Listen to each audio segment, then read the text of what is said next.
Welcome to the Infrastructure Podcast. My name is Anthony Oliver, and today we're talking about water sector reform with Mark Thurston, Chief Executive of Anglian Water, which has around 7 million customers and, by geographic area, is the largest water company in England. Not without its problems and critics, of course, but Anglian is certainly one water company that has really taken on the challenge to work with its supply chain to boost infrastructure productivity, reduce costs and cut out carbon. Mark joined Anglian in July 2024, having previously spent nearly 7 years at the helm of the challenging and controversial HS2 project, the subject of our last conversation on the podcast when he joined me back in 2023, of course, in episode 5. But fast forward to today. There's no question it's a challenging time for the water sector. After years of public anger over sewage spills, service failures and rising bills, the water industry in England and Wales is facing a once-in-a-generation reckoning. That moment crystallised last summer with the final report of the Independent Water Commission, chaired by Sir John Cunliffe. This pulled no punches and in its 88 recommendations called for sweeping reform, replacing Ofwat with a single integrated regulator, creating regional water planning authorities, mandating water metering and embedding a new public benefit duty into company licensing. At the same time, Ofwat's latest price review has demanded a step change in asset renewal, resilience to climate change and service performance, all while keeping water affordable and the sector investable. The stakes could hardly be higher because demand, of course, is continuously rising, and without action, the country faces a potential shortfall of around 1/3 of today's public water supply by 2050. But right now, Anglian is responding with plans to deliver new reservoirs in Lincolnshire and in Cambridgeshire Fens, and battling to unlock delivery without compromising environmental protection or public trust. So, Mark finds himself once again at the heart of the infrastructure challenge, but his background perhaps brings rare experience of leading mega projects under intense public and political scrutiny. Experience that, well, I'd say this water sector urgently needs right now. So let's explore the challenges. Mark, welcome back to the Infrastructure Podcast. Thanks, Anthony. Good to join you again. Well, Mark, it's good to see you, but let's start with, I suppose, the big picture. Let's start with your views on a post-Cunliffe industry. As I say, Cunliffe said the sector needs fundamental reform on all sides. Clearly, wholesale renationalisation has been ruled out. But what, for you, are the key reforms that water companies really need to embrace now?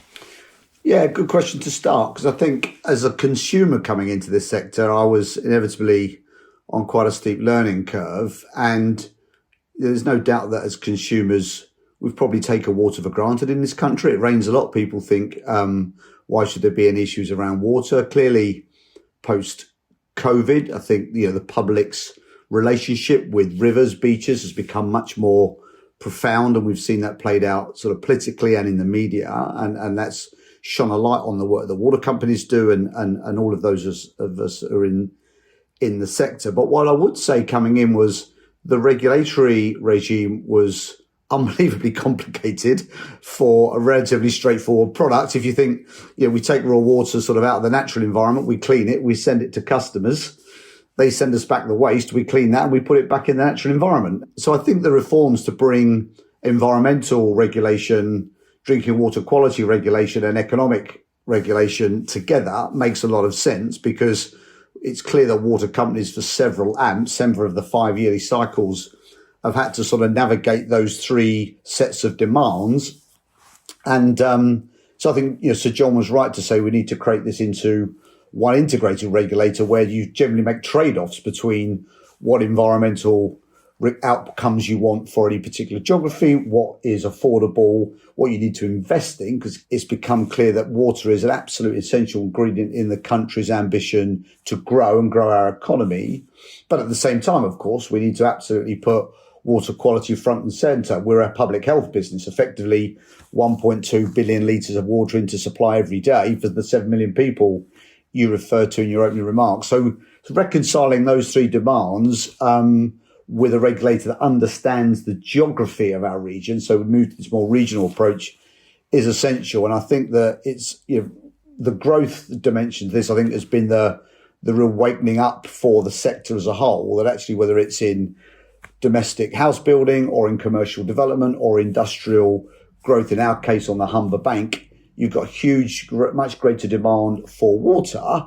And of course, we're seeing pressure to keep more water in the environment to protect our rivers and our bathing waters. And of course, that bringing together of Drinking Water Inspectorate, the water functions from the Environment Agency and Nature England, that is at the heart of the Cunliffe reforms. I mean, what though specifically does this change mean day to day around the decisions that you make and other water company CEOs make? Well, I think that our expectation is, and I think this is what will be interesting to see how the reform plays out into government policy. With a bill, we're told there's every sign that this could be in the King's speech later this year, and then we'll see a bill go into the House in the autumn. And I think once that plays out, I think the relationship between this integrated regulator and a regional water company will make sort of what you might call more joint decisions. I think we'll be able to understand where we invest and what are the requirements for public health and the environment in any particular geography. And of course, at the moment, with a sort of national model for economic regulation, it's a bit of a one size fits all. So candidly, we're making suboptimal decisions around the trade-offs between economic growth, environmental compliance, water quality. We never compromise, but I think that, so the sort of speed of decisions, the efficacy of those decisions, and what that means to consumers in any given region should be better placed in this new world. But I suppose it's not going to be a quick process. And uncertainty, we keep talking about, certainty of government policy, consistency of government policy makes it easier to invest in infrastructure. Presumably the uncertainty that lays out ahead of you, it's going to impact you as a business. Well, I think twofold. One is, we've got a business plan now for AMP8. We've had the CMA, because as you know, we referred ourselves to the CMA. We've had their final determination on that. That's currently still embargoed, but at least that gives us some certainty, and more importantly, our investors some certainty, because of course we've got a big capital program in AMP8 and beyond. Our investors need some certainty around that in terms of the sort of fair returns they're going to get to fund that program. We've got to balance that against affordable customer bills. But what's been pleasing to see is since government have come out with the white paper on the back of the Cunliffe Review, we've actually seen, I think, fair to say, certainly in our case in Anglian, a shift in the posture of our regulators to work with us in a slightly different way, recognising that the future looks quite different for all of us. And even though that, as you say, it could take some time for that government policy to fully kick in and change the way we work, we sort of start working in the spirit of a slightly different way of with those regulators. Oh, that's interesting. So what you're saying is that ahead of any legislation, there does need to be legislation, the water sector, Anglian et al., are starting to, I suppose you might call voluntarily, start the process of reform. Very much so. We've seen that with, for example, Ofwat. They've come out to the industry on what's called the asset health reopener. Asset health is a big deal. The draft strategic policy statement for Ofwat sets asset health as one of the key objectives. Certainly, we're working with the agency on revised guidance for environmental compliance. And again, it's a much more, I would suggest, sort of collaborative tone between us and both those regulators in particular to make sure that we do the right thing for the environment and for customers, recognising we've got this investability challenge. So I'm encouraged by those signs, Anthony, and that should also make the transition to a very new world clearly that much sort of smoother, I think, for the whole industry, and hopefully then, frankly, for customers, they'll almost not see any discernible difference to that, because it's very much how the industry organises itself, almost behind closed doors of the industry's world. Yeah. You talked about the rising demand for water, and we'll talk a bit later on about the work you're doing around reservoir design and construction. But compulsory metering is back on the table. I mean, is demand management finally becoming as important as building new supply for the industry? Well, the experience at Anglian, and as you said, I've only been in the company 20 months, but half of our customers are on a smart meter. Over 80% have got a meter, and there's an interesting correlation that we've seen in Anglian between customer trust of their water company and those with a smart meter, because they've got good data. They know how much water they're using. They know what they're being charged for that. They've then got some choice around the tariffs because we've got a bit more science around their use. And certainly knowing that Anglian is the most water-starved part of our country, this has been sort of an important relationship between Anglian and its customers to get customers thinking about how much they use. And actually, that's proved invaluable. To actually value it, to actually value that water, and it's proved invaluable. And whether that's domestic or commercial, industrial customers, that relationship to get customers sensitive to that demand has proved to be sort of worthwhile. So, to answer your question, our experience thus far, and we want to get the rest of our customers onto smart meters throughout this 5-year period, then I think that puts us in a good place. And I think, to your point, you can see the rest of the industry following in behind. Yeah. Let's talk about PR24, Ofwat's 2024 price review for AMP8. You've been allowed to spend 11 billion over the next 5 years, 4 billion more than the previous period, and that equates to an increased average household bill of £140. Well, certainly will by the end of that period. I mean, public trust is fragile. I mean, why should customers believe, Mark, that this increase in their bills translates into better outcomes, not just bigger profits for Anglian's investors? Yeah, we certainly recognise the issue that public trust with the sector has been low.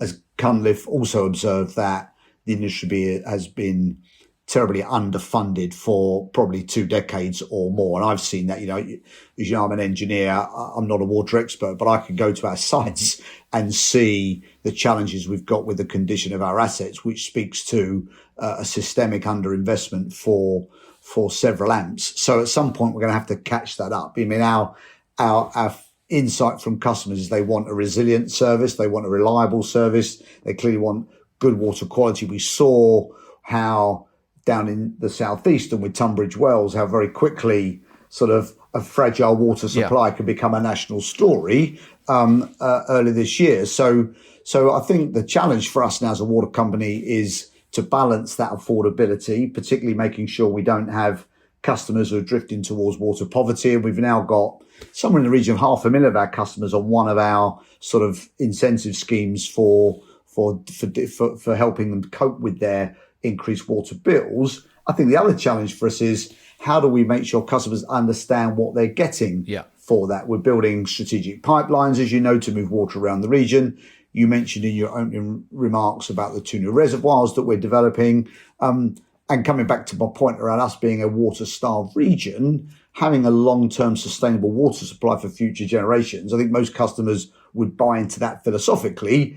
I think the challenge is how do we make that affordable in a world where we've got, as we know today, huge pressure on, for example, energy and fuel. Well, yeah, I mean, the reality is, and it's not a criticism. I mean, Anglian is a private company and it has to generate profits. You reported revenue growth last year of 7.5% to 1.75 billion. Yet operating profits increased 15% to nearly 500 million. But the company also recorded record investment of over £1 billion last year. And of course, you asked Ofwat for more. You said, we believe the final determination underfunds essential maintenance and fails to strike a fair balance of risk and return. So how do you keep this balance between the fact that you need to spend more money, you need to, I imagine, borrow to fill that gap, but you still need to keep bills affordable?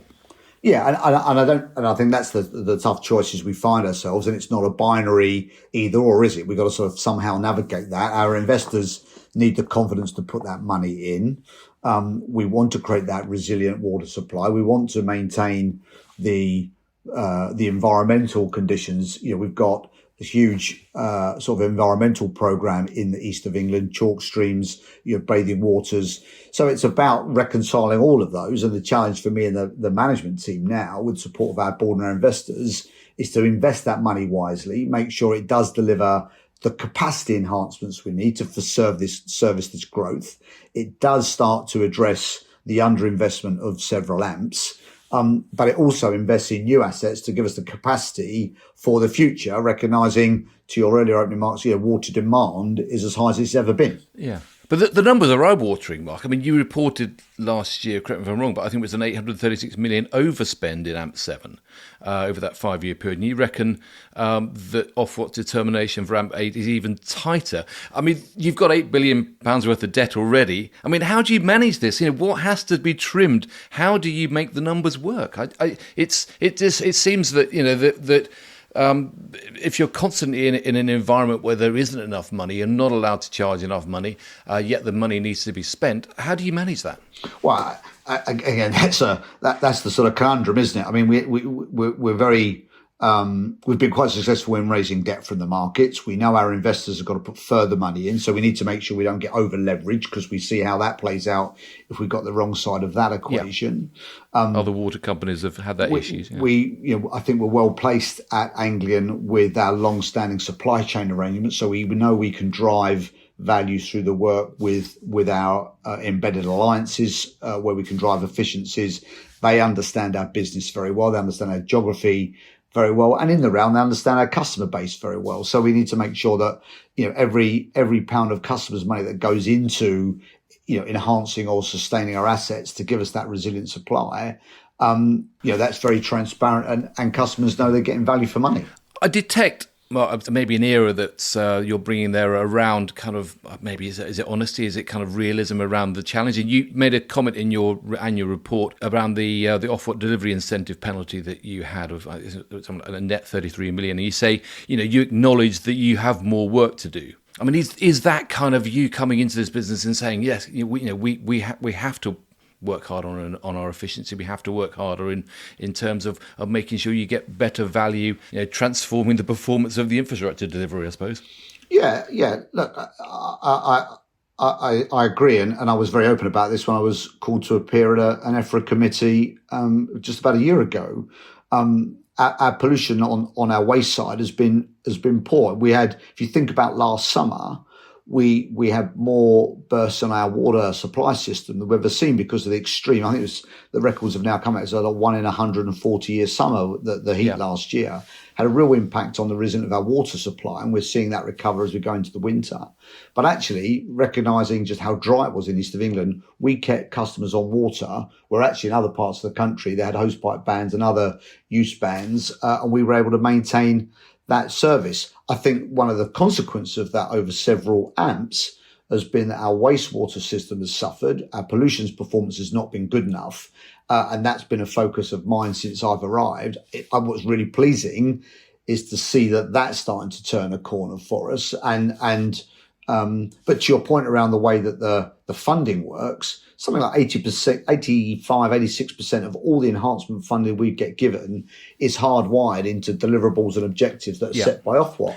So our freedom to sort of play with and use that money at sort of our discretion is quite limited. Again, I think, Cunliffe made the observation that we should become much more outcome focused in the way we invest that money, rather than at the moment it's quite input specified, and that isn't necessarily the right thing both for the environment or for customers. Which brings me to the last point in this particular section is the current investor model, is the way that the water sector is set up, is it compatible with Cunliffe's push for this public benefit, or is there still this unresolved tension that's in the industry? Well, there's a lot of commentary, isn't there, around water companies being private. You made reference to nationalisation, and the government have come out and said that's not on the table.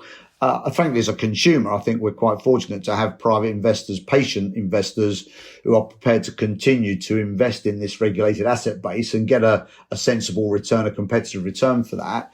But I think we've got still work to do to sort of regain that public trust, see that the investment we're making is starting to benefit customers, but at the same time service this growth, recognise we've already said water is an absolute essential ingredient now in growing our economy, which we probably wouldn't have said only literally 2 or 3 years ago, frankly. It's been quite a shift there in that regard. Yeah.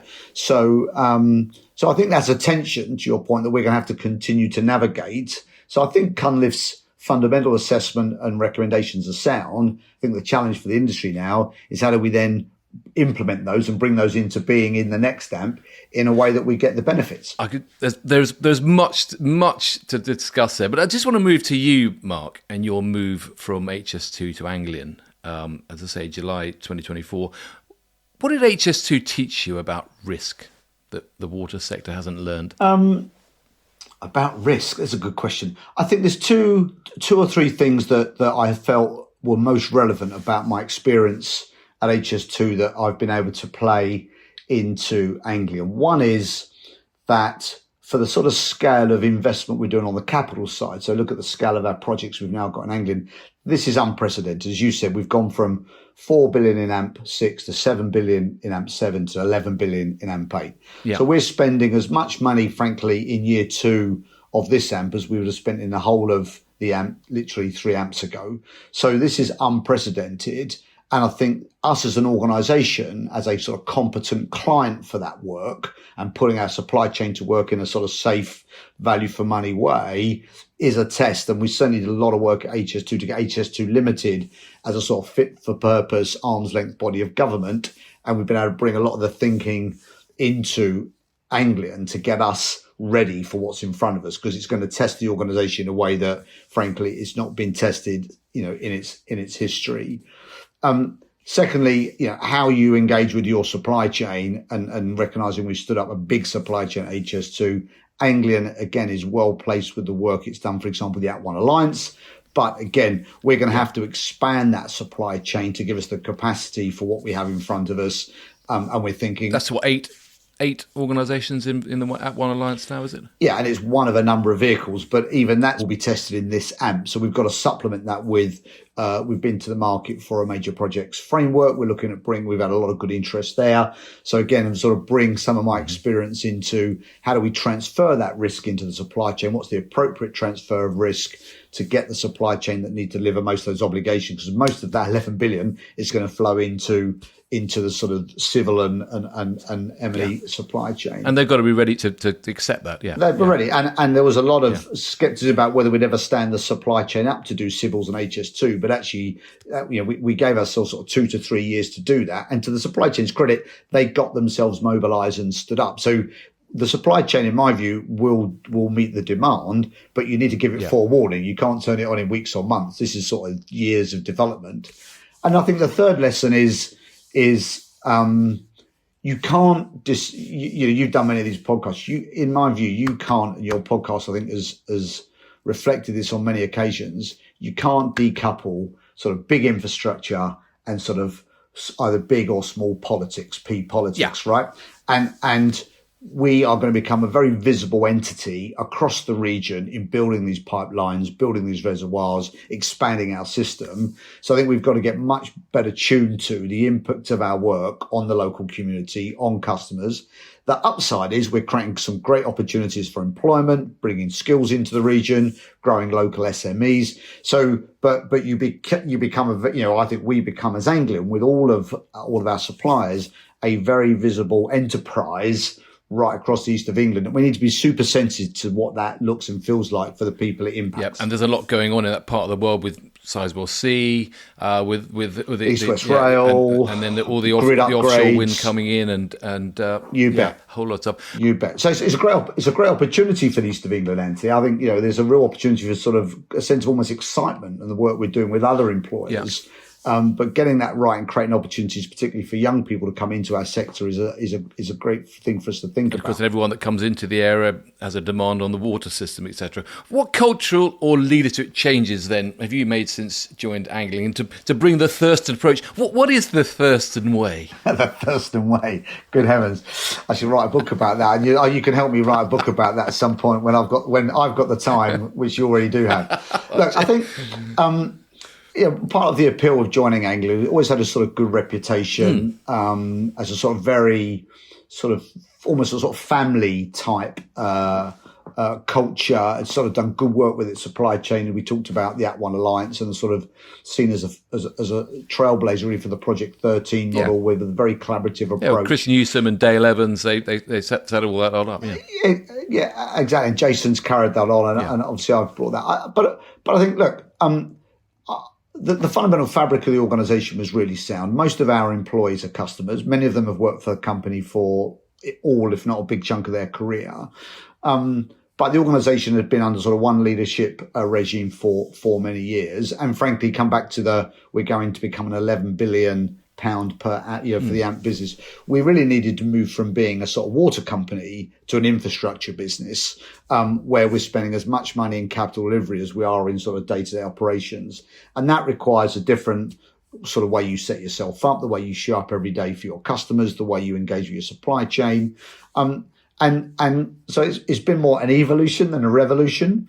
But I think we've had to do a lot of work around health and safety because we put a lot more people at work, but also put a more unified approach in place. My observation was we had a sort of projects business, we had a water supply business, and we had a wastewater business, and they were sort of a little bit isolated. And we've become, with my leadership team, many of whom I've inherited really good people, but started to become a much more sort of unified approach to a sort of one Anglian Water.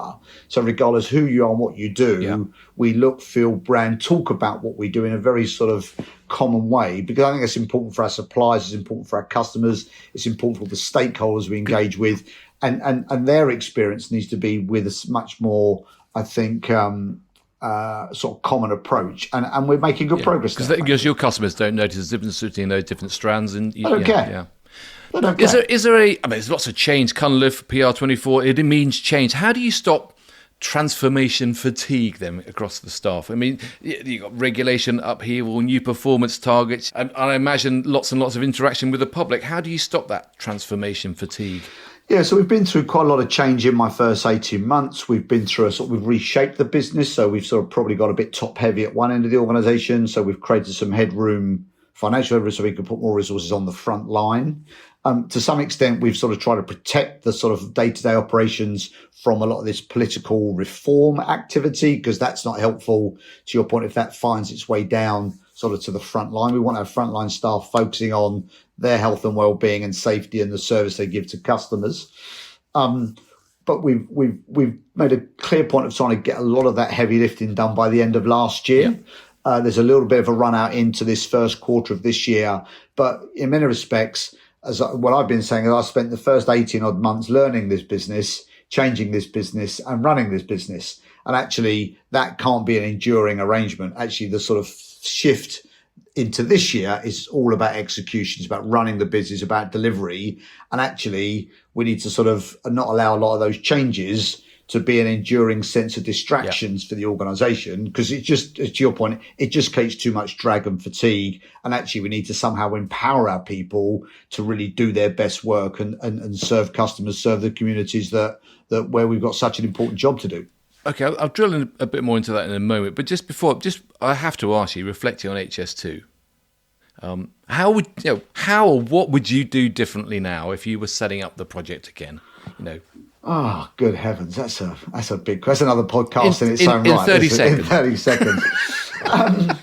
Well, look, sort of. I think 5 prime ministers, 5 secretaries of state, 4 ministers. There was a sort of political changes, and projects of that sort of scale and importance for the country need a level of political continuity, and that wasn't of my making. I think the way there was certain decisions made that I inherited to create momentum in a project like that, and I'm not sure in hindsight they served us as well as they could have done. I think we did some great work in getting the organisation set up. We got the hybrid bill in for 2B through the house, 2B into the house. We got the 2A bill through the house. So there was a lot, I was enormously proud to have led that organisation, but it was hard yards for 6.5 years. Got it through COVID and got into construction. And I think that was the thing that was really pleasing. Despite all of the headwinds, we got this thing into construction and it's getting built, and others will no doubt finish it and it, or at some point, a bit like Crossrail when it opened, everyone said amazing how Elizabeth line was, and I'm sure there'll be a day when people will travel from London to Birmingham in sort of 40 odd minutes and think it's amazing. So and that's the trouble with transport infrastructure. You only sort of really love it once it's working, not while you're building it. Well, maybe it'll get to Manchester at one point as well. You never know. So look, lots of learning, and I think the real point is to be able to take some of that and take a break, decompress, and sort of go again in a great organisation like Anglian, in a different sector where there's lots of transferable knowledge and skills, but also for me personally to learn a whole load of new stuff. It's just been joyful, really. Yeah. Right, let's get back to water.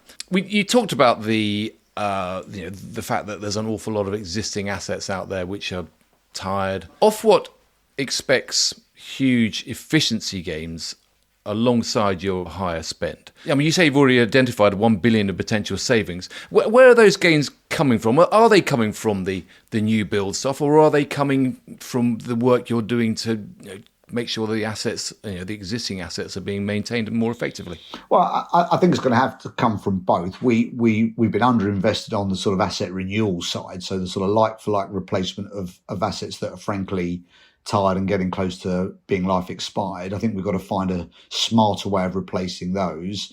We don't quite have the luxury of, say, of a railway where you can shut it at the night time, but I think we are moving into a world where taking assets out of service when sort of demand drops off, maybe around 9 o'clock in the evening, and doing work before demand kicks back up at sort of 5, 6 in the morning. That's quite a shift for the industry, and I think we need to think about how do we do that efficiently, and that has all sorts of implications. Clearly, the scale of what we're doing does create some opportunities to drive some efficiencies out when you're doing sort of hundreds, whether it's storm tanks and or phosphorus schemes and or mains replacement. Of course, you can drive incremental efficiencies out of it. But I think the reality is the scale of what we're doing is unprecedented, and we need to find our feet in our own way. And I think if we try and be too clever too soon, and I think arguably the company got itself a little bit in a pickle on Spa, the big pipeline in the last AMP. So we need to sort of go about this in a thoughtful way with our supply chain. And to your early point, bring new suppliers in who can bring innovation and other sort of new creative approaches into the way we go about our work. Because you mentioned the Act 1 Alliance Collaborative Partnership. I mean, that's been around since 2005. I mean, is that still the best way for you to procure your work? Are you looking to expand it, but are you looking to change it? Well, we're thinking about now what is the right approach for AMP 9 and beyond, because most of those arrangements expire at the end of this AMP. And it served us very well. I mean, candidly, what it's ended up doing towards the end of its life is not quite where it started, of course, over 20, 25 years. But there's no doubt that the sort of very open, collaborative approach has served the company well. We see that being an important ingredient for whatever we do in the future. But to think about the scale of what we're doing, 11, 12, 15 billion pounds of investment in any one AMP, we need, a range of tools and systems and approaches that deliver those efficiencies, keep it safe, but deliver the quality and the value for money that customers expect. Well, just finally, we mentioned it earlier, let's talk reservoirs. I mean, after 30 years without any new reservoirs being built in England, you're pressing ahead with plans for Lincolnshire and Cambridgeshire Fens. What is likely to be the single hardest barrier there for Anglian? Is it public trust? Is it planning? Is it regulation? Is it cost? Where do you see the? Well, give us a quick update on where you are on those, and then what do you see as the big issues? Yeah, so the Fens reservoir, the one in the Cambridgeshire Fens, is slightly more advanced, so that one will go first. There's probably about a 2 to 3 year gap between the two, so we'll sort of run one behind the other. So a lot of learning will come from Fens that we can roll into Links. I think that, frankly, we've got to work out with the regulator and government how these things get paid for, because they're big investments, as we know. Because they're all outside the current AMP. Yeah, so we're funded to develop the schemes in this AMP, but obviously the full construction is in future AMPs. I mean, these things have got a big geographic footprint, so there's I think the planning risks around that, how we get through the planning regime is going to be crucial. Certainly, some learning from the pipeline where it didn't go via a DCO. It went through 14 different constituencies. So town and planning was really a very inefficient way of doing it. And I think having a more strategic approach to these big infrastructure investments through some form of other, whether it's a hybrid bill or DCO, makes a lot of sense. So we've got to navigate that. I think that's a risk for us. So what are the dates for this, by the way? What dates are you aiming for? So the DCO for the first one is notionally second half of 2028.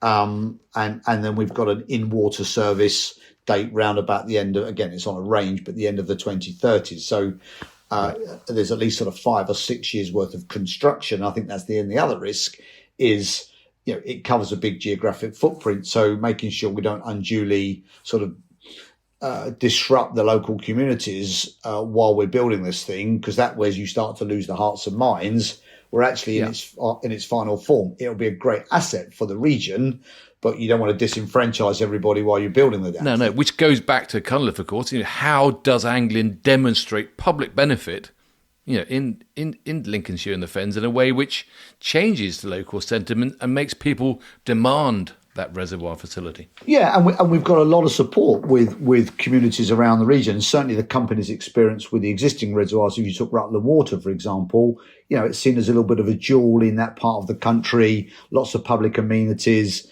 There's obviously a sort of spin-off little sort of microeconomy that comes from these reservoirs that create opportunities for local people and local businesses. So, I think the sweet spot for us is to find that sort of tipping point where it's a force for good. It's a great thing where you get the sort of local buy-in, but we do that in a way and we find a way of building it and getting it through planning that it meets all of those sort of local demands. And that's the sort of needle we've got to thread, over the next few years. Yeah. Well, we've got the Planning and Infrastructure Act, which hopefully will help to unblock the delivery. But as you say, it's getting that delivery model, that planning model right to start with, I imagine, is the key. Indeed, absolutely. Finally, then, just to draw it to a close, you're 18 months into the job at Anglian. So what is success for you then, Mark? What does success look like for you in the water sector over the next 5 years? Well, I think two or three things. AMP7, for a range of reasons, was quite a painful 5-year period for Anglian Water. And I think we'd like to think that AMP8's an opportunity to sort of get our mojo back, be much more successful, get the level of investment we need. This is in terms of pollution incidents, in terms of projects which were delayed. Yeah, so we've definitely got to get on top of our pollutions performance. I think the investment in our asset base to make it much more resilient is crucial. There's some work we need to do to set the company up for the future, because I think the sort of scale of investment we're seeing, we should assume that that's going to need to endure for subsequent AMPs. So we need to become a different version of ourselves that is value for money, as an integral part of the region, the communities we serve. But actually, I think the opportunity to be a key part of the sort of economic ecosystem of the East of England is one of the prizes for us, alongside many of those other projects we referred to. And I think your point around public trust, and we put ourselves in a place where, we're valued in a way that probably we know we've got some work to do and restore that public trust. And the service is affordable, and we find a way of reconciling those things that we talked about earlier. I think they're bringing all those together in the next 5 years, I think, is the key to our success. Yeah. Well, finally, I was 18 months into the job at Anglian. Any regrets? Any regrets about leaving HS2 and the world of major projects? No, I mean, I'd done my bit. 6.5 years was more than enough, and needed to. But always, I was going to do something else, and it's proving to be a great move. And we've got lots of big projects to do at Anglian. That's part of the appeal for me to join there. But also doing that alongside learning all this new stuff, makes it a real privilege, and I'm thoroughly enjoying. Well, the scale of the organisation there is huge in terms of geography and in terms of customers, and there's certainly no question that you are equally, or probably more so, in the public and political limelight there. So look, brilliant to chat to you again in this new role. Clearly, as I say, lots and lots for you to get stuck into, but lots and success logged in the role already. So thanks very much for joining me again on the podcast today to explain the challenges. Thanks, Anthony. Good to chat. Take care. Thanks very much. But sadly, that's all we've got time for on the podcast now. But there is more in the pipeline as we continue to probe the big issues facing the sector. If you haven't done so already, do check out the Infrastructure Podcast website, www.infrastructure-podcast.com, where you'll find background information and all the latest podcasts to listen to and to share. Thanks for joining us, and thanks again to Mark. And I look forward to seeing you again very soon.